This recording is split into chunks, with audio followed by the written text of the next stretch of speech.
What is going on, everybody? So I'm back today to talk about a movie that I just kind of watched randomly, and the reason why I just kind of watched it randomly is The Handmaid's Tale is back. The Handmaid's Tale is one of my favorite TV shows that is still airing right now, and there's an actress on the show, Madeline Brewer, who I absolutely adore. I think that she is an incredible actress.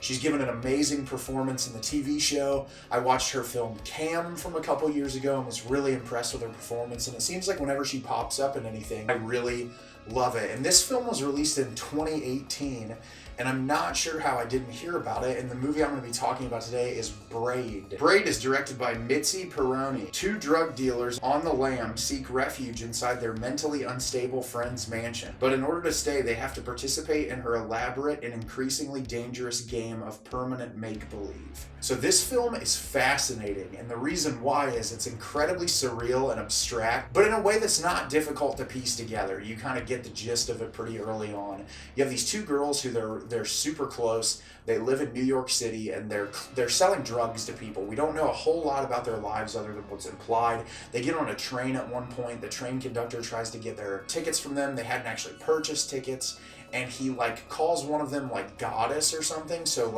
he knows who she is. She's clearly online or has a presence somewhere that he knows her, and the two of them are trying to get away from this person who they owe money to. And so they decide Madeline Brewer's character lives in this mansion all by herself. We're not really sure how she lives there or how she can afford to live there, but she's got a lot of money. I think they imply that it's her inheritance.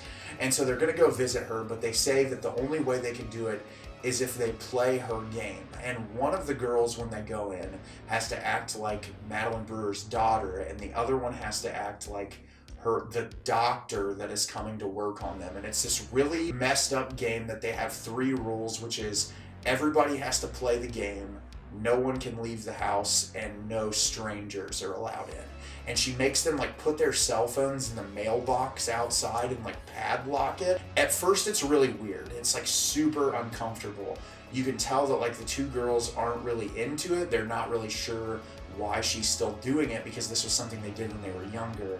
And at one point when they're playing doctor, the girl is checking her reflexes, and Madeline Brewer's character gets mad and tells her to hit her harder or something. So she grabs something else and hits her in the leg, and all the games that they start playing get much more violent. And then at the same time, the girls end up taking drugs and going on these super insane trips that have these really wild colors that just kind of shoot out at you, really insane abstract visual effects. And I was really appreciative of that. I thought that it was a really unique and interesting way to convey this idea. And what's so interesting about it is you don't necessarily get deep dives into any of their lives, but it's more about one specific circumstance that happened between the 3 of them. And I love the way that the storytelling worked in this to kind of give you a little bit of information, but still leave you to the point where you have to piece together in your head. And I read a lot of reviews on Letterboxd. This is one of those movies where it's either the person says, "Oh my God, I love this, it's super abstract,"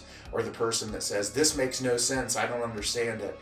And I think that this filmmaker does a really good job of balancing that. There's a couple moments where I could see that it would lose some viewers, where it's not as easy to kind of piece it together in your head.